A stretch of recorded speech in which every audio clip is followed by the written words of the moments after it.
Friends, ఈ వ్యక్తి మెట్ల మీద నుంచి జారిపడిన ఆ ఒక క్షణమే ఆ మనిషి జీవితం పూర్తిగా తలకిందులైంది. ఒక చిన్న నిర్ణయం అంతే నేరుగా 20 ఏళ్ల భవిష్యత్తులోకి వెళ్లిపోయాడు. కనీసం ప్రాణమైతే మిగిలింది కదా అని అనుకునేలోపే వేగంగా వచ్చిన కారు గుద్దేసి నేరుగా హాస్పిటల్ కు తీసుకొచ్చింది. ఆ మనిషి పేరు గూంజే. 1993లో పేరు మార్మోగిపోయిన పెద్ద సూపర్ స్టార్. చాలా సేపటి తర్వాత కళ్ళు తెరిచేసరికి ఏమైందో అర్థం గాక పూర్తిగా కన్ఫ్యూజ్ అయ్యాడు. అప్పుడే పక్కన నిల్చున్న నర్సు నెమ్మదిగా మాట్లాడడం విన్నాడు. ఆ మాటలు విన్న వెంటనే గూంజే ముఖంలో చిన్న నవ్వొచ్చింది. నా గురించే మాట్లాడుతున్నట్టుంది, అంత హ్యాండ్సమ్, అంత ఫేమస్ నేను అని అనుకున్నాడు. కానీ నిజానికి ఆ నర్సు మాట్లాడేది పక్క బెడ్ లో పడుకున్న కొత్త యంగ్ ఐడల్ గురించే. అదే సమయంలో బయట నుంచి రిపోర్టర్ల గోల వినిపించడంతో గూంజే గుండె దడదడలాడింది. ఈ హాస్పిటల్లో రిపోర్టర్ల ముందు పడిపోవడం అంటే అది ప్రమాదం కాదు, పెద్ద డిజాస్టర్. వెంటనే ఒక ప్లాన్ వేసుకుని కొంచెం మేకప్ వేసి లైట్లు ఆఫ్ చేసి నెమ్మదిగా ఫస్ట్ ఫ్లోర్ లాబీకి చేరాడు. నర్సు చెప్పినట్టే అక్కడ రిపోర్టర్ల గుంపు కిక్కిరిసిపోయింది. తప్పించుకోవడం తప్ప ఇంకో దారి లేదు. అప్పుడే ఒక నర్సు ట్రాలీ తోసుకుంటూ ఎదురుగా రావడంతో గూంజే ఫటాఫట్ ట్రాలీ వెనక దాక్కున్నాడు. కానీ ఆ నర్సుకు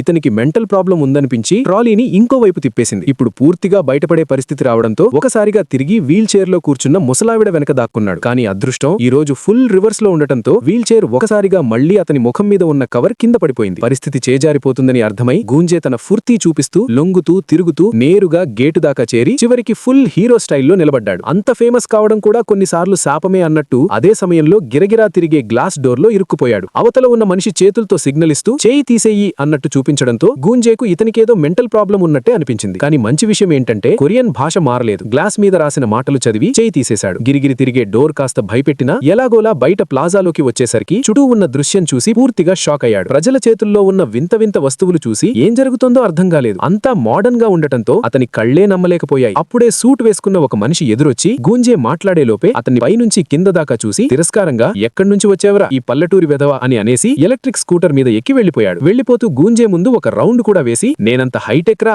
అన్నట్టు చూపించాడు. గూంజే అక్కడే నిలబడి అతన్ని చూస్తూ ఉండిపోయాడు. అంతలోనే ప్లాజాలో ఉన్న పెద్ద ఎలక్ట్రానిక్ స్క్రీన్ మీద చూపు పడింది. అందులో 2017కి చెందిన ఒక పాపులర్ మ్యూజిక్ గ్రూప్ ప్రోమో నడుస్తుండటంతో ఆ క్షణంలోనే గూంజేకు అంతా అర్థమై నిజంగానే తాను భవిష్యత్తులోకి వచ్చేశానని షాక్ అయ్యాడు.